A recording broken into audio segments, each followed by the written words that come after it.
الله الرحمن الرحيم رب اشرح لي صدري ويسر لي أمري واحلل عقدة من لساني يفقهوا قولي اللهم صل على سيدنا ومولانا محمد وعلى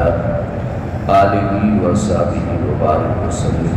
الصلاة والسلام عليك يا سيدي يا رسول الله وعلى آلك وأصحابك يا خاتم النبيين أعوذ بالله من الشيطان الرجيم بسم الله الرحمن الرحيم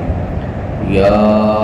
أيها الذين آمنوا اذكروا نعمة الله عليكم إذ جاءتكم جنود فأرسلنا عليهم ريحا وجنودا لم تروها وكان الله بما تعملون بصيرا صدق الله العظيم۔ اے ایمان والو، تم اپنے اوپر اللہ کی اس نعمت کو یاد کرو جب تم پر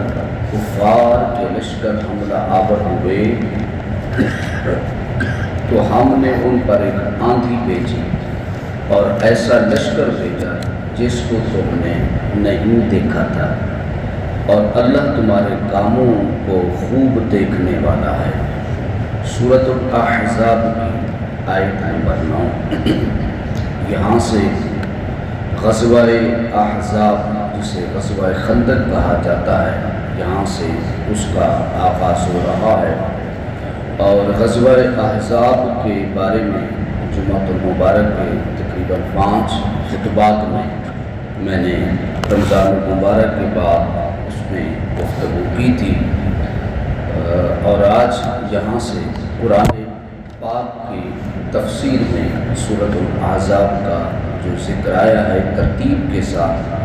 یہاں سے سورۃ الاحزاب کا ذکر ہو رہا ہے۔ اللہ تبارک و تعالی نے غزوہ احزاب کا سورۃ الاحزاب کی آیت نمبر 9 میں آغاز فرمایا اور ارشاد فرمایا کہ یا ایھا الذین آمنوا اذکروا نعمت اللہ، اے ایمان والو اللہ تعالیٰ کے احسان کو یاد کرو جو اس نے تم پر کیا۔ اور یہ وہ اللہ تبارک و تعالیٰ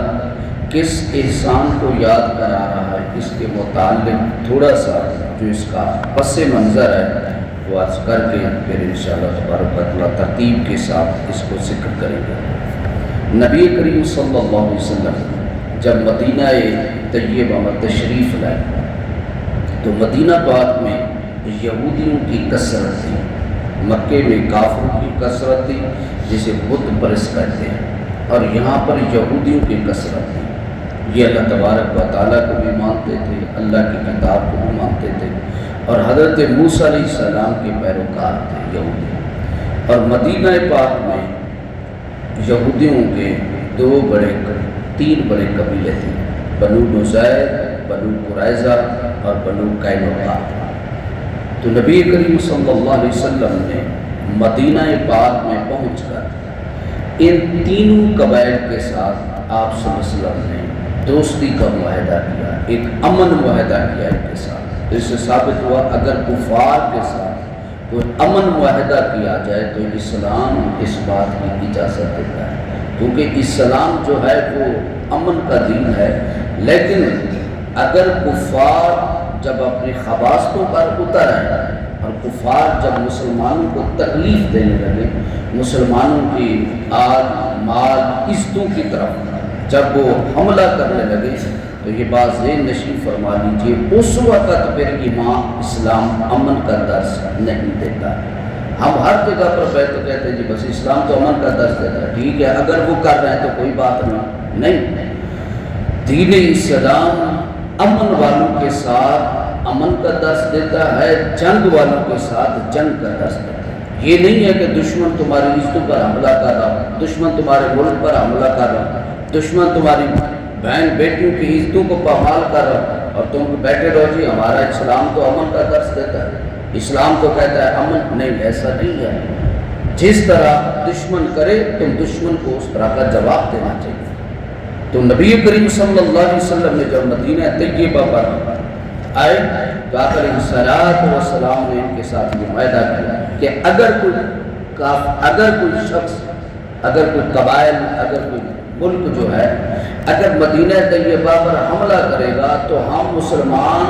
اور یہودی مل کر ہم مدینہ پاک کی حفاظت کریں گے۔ تو یہ اس کے علاوہ ہم آپس میں امن کے ساتھ رہیں گے۔ کچھ عرصہ تک یہ معاہدہ چلتا رہا، لیکن عبداللہ بن ابی جو رئیس المنافقین تھا، اس کو اسلام اور مسلمان اور بانی اسلام پیغمبر اسلام اس کو قطعاً پسند نہیں تھے۔ اب اس نے زبان سے تو کلمہ پڑھ لیا تھا، لیکن دل میں یہ مسلمانوں کے ساتھ بغض و عناد رکھتا تھا، رسول اللہ صلی اللہ علیہ وسلم کی ساتھ کے ساتھ یہ بغض و عناد رکھتا تھا۔ اور جب بھی اس کو موقع ملتا مسلمانوں کو تکلیف دینے کا، اسلام کے